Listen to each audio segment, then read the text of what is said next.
penjara Malaysia itu ada ribuan orang. Ribuan orang Indonesia yang gara-gara berangkat ke sana tidak resmi. Akhirnya masuk penjara loh. Kan gimana tuh coba? Nah akhirnya tapi itu kan terjadi karena orang-orang yang berangkat ke sana dengan ilegal. Nah banyak yang tahu ini ilegal tapi tetap berangkat. Nah ini kan emang masalah dia kan. Tapi ada juga yang nggak tahu, ditipu sama calo-calo ini, dibilangnya lebih murah, lebih gampang. Ternyata sana mereka ditaruh majikan yang akhirnya handphone juga disita. Terus habis itu paspor diambil. Dan kemarin sempat KBRI merescue satu orang ART. Jadi di depan rumah duta besar tuh ada apartemen rumah orang kaya loh, orang kaya banget. Di sana ada TKW asal Filipina dan Indonesia. Yang asal Filipina tuh bisa libur setiap 1 minggu. Tapi yang Indonesia itu nggak boleh keluar, nggak boleh libur, handphone disita, mereka dijadikan budak. Dan dia pinter dia ngelempar, karena di rumah duta besar kan ada bendera Indonesia, dia pasti tahu rumah orang Indonesia kan. Dilempar bola-bola, pakai dia minta tolong nomor telepon yang di situ, dilempar, akhirnya kontek-kontekan, dan akhirnya dia bilang dia sakit, akhirnya mau dipulangkan sama calonnya, tapi calo-calo di sana kalau mulangin cuma ditaruh di bandara dan ditinggal, nggak dikasih apa-apa, cuma ditaruh di bandara, dan dia kan nggak bisa pulang karena dia nggak ada surat. Jadi banyak orang yang akhirnya ditinggalin di bandara, keteteran di bandara. Nah, akhirnya dia pinter, udah dibilang kamu nanti lari aja ke rumah ini, kata orang staf di rumah duta besar kan. Jadi bener, pas dia keluar mau diantar ke sama agent ke mobil, dia langsung lari ke rumah duta besar. Masuk pintu, calonnya ngejar, ditutup juga pintu. Akhirnya calonnya itu malah justru ngebayar semua gaji-gaji, karena dia nggak pernah dibayar gajinya. Kalau enggak, sama duta besarnya diancam sama Pak Hermono, kamu akan saya kasusin, saya masukin media. Akhirnya dia dendanya, ganti ruginya, dan akhirnya selamat. Nah jadi hal-hal seperti itu ada. Dan herannya, kan ada dua nih, ada Filipina, ada Malaysia, ada Indonesia. Tapi perlakuan sama tenaga kerja Filipina beda. Dan Indonesia. Kenapa? Karena Filipina ditakuti, negaranya tegas. Ya. Indonesia nggak ditakutin, karena berarti negara kita dianggap remeh sama mereka. Itulah harus berarti negara berperan besar di sini. Ini salah satu cara Mas Buya untuk membuat Indonesia semakin tegas nggak sih dalam kasusnya yang ilegal tadi? Iya lah. Jadi gini, sebetulnya ada dua unsur di sini. Kita pengen negara kita tegas gini. Selama ini kan sempat ada satu framing bahwa dibilang Indonesia butuh Malaysia untuk tenaga kerjanya, karena rata TKI itu kan devisa negara yang besar.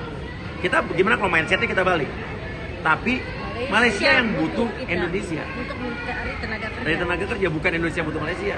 Karena saya ingat duta besar Indonesia untuk Malaysia yang sekarang ini pernah dulu mengancam untuk menyetop tenaga kerja. Kan Malaysia yang kelimpungan, artinya kan mereka butuh sebenarnya. Nah itu yang harus mindsetnya berubah. Jadi kalau kita selalu bilang kita yang butuh Malaysia, ya kita akan lemah terus. Nah jadi itu pertama, satu. Kedua, edukasi.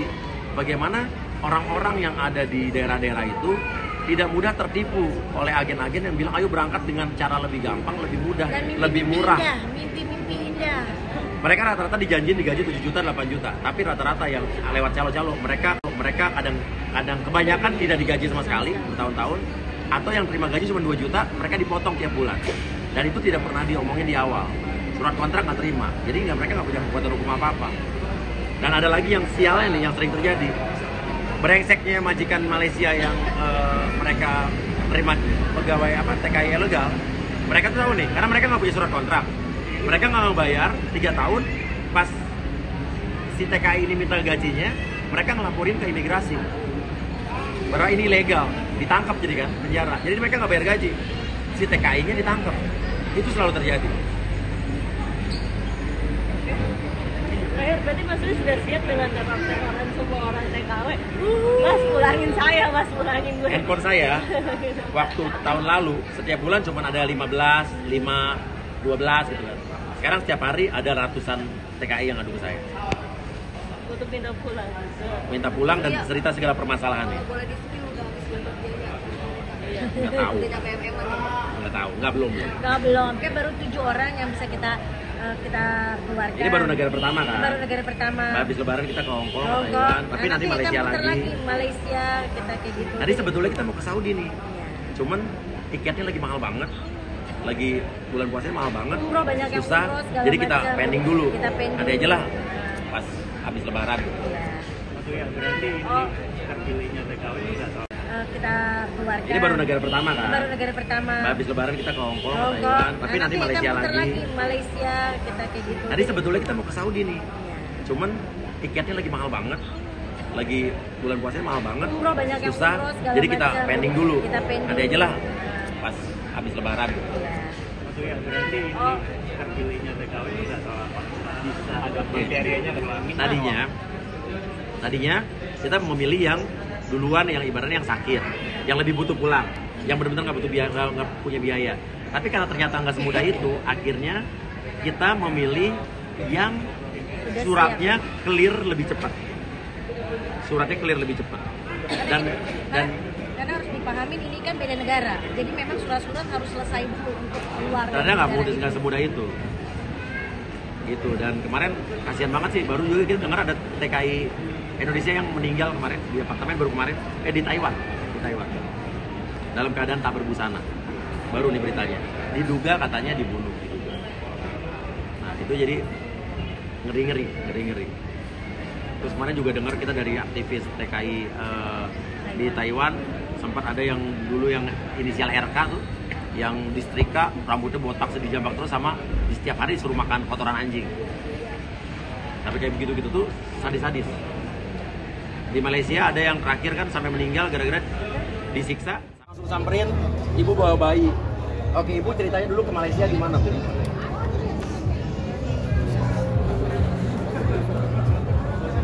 Iya. Iya Pak? Di Kilang, oke.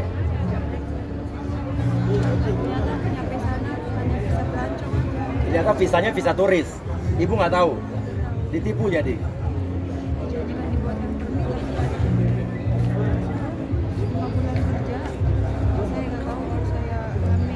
Iya. Jadi dikeluarkan dari kampung. Ikut dengan agent, dia bilang katanya mau antarkan sampai Indonesia. Sama agennya sama calonnya suruh mau diantar ke Indonesia. Ternyata Enggak, malah disuruh pergi ke kedutaan sendiri.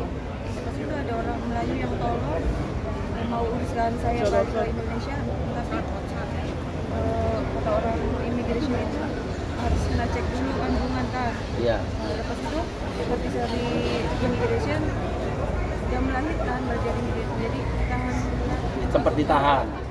Berapa lama kemarin? nggak ditahan, maksudnya tidak boleh balik ke Indonesia, Iya, harus iya. menunggu bersalin di Malaysia, iya.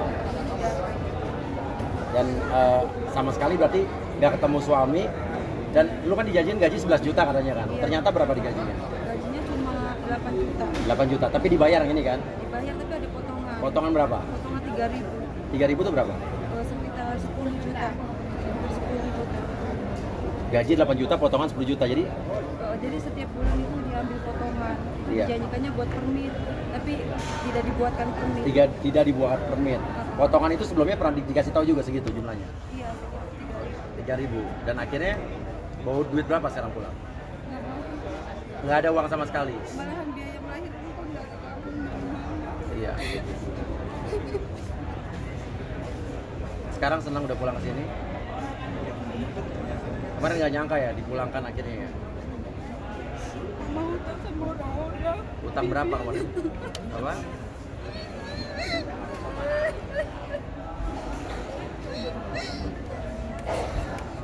Jadi dijanjikan gaji 11 juta, ternyata tidak benar, terus malah potongan-potongan lebih gede dan akhirnya tidak bawa apa-apa ke sini. Jadi tidak ada hasilnya. Ini masih mending, masih ada pernah dibayar. Yang lain banyak yang sama sekali nggak terima gaji. Dan sekarang yang penting alhamdulillah udah pulang sini, udah bisa berkumpul sama suami, sama ibu, mertua juga, ya. Selamat datang lagi di Indonesia, bisa berlebaran di sini Bu ya. Sama-sama. Ya, bayinya lucu loh.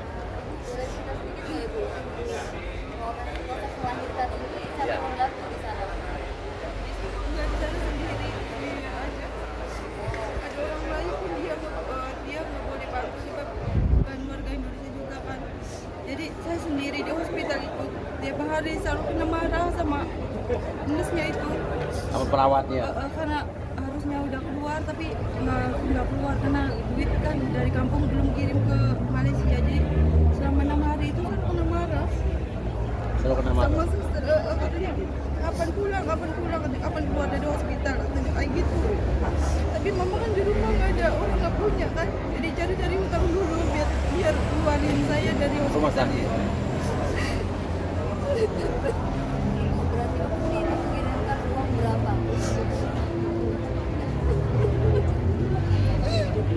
Boleh pinjam. Iya. Itu untuk kita hanya untuk melahirkan atau untuk yang lain? Melahirkan. Melahirkan saja. Jadi beliau melahirkan pun biaya sendiri dari keluarga. Yang penting udah pulang ke sini, ibu selamat. Berpikir lagi untuk berangkat ke Malaysia lagi? Enggak, kapok ya kan? Takut. Berangkat tahun berapa? Berangkat tahun berapa itu? Ini masih beruntung cuma setahun di sana. Banyak yang 20 tahun, 30 tahun. Ada yang terakhir 20 tahun selama kerja sana nggak dibayar. Ini termasuk yang beruntung. Dan dengar dulu pelajarannya. Dia kapok pergi ke Malaysia karena menggunakan jalur yang ilegal, calo. Udah pasti terlantar.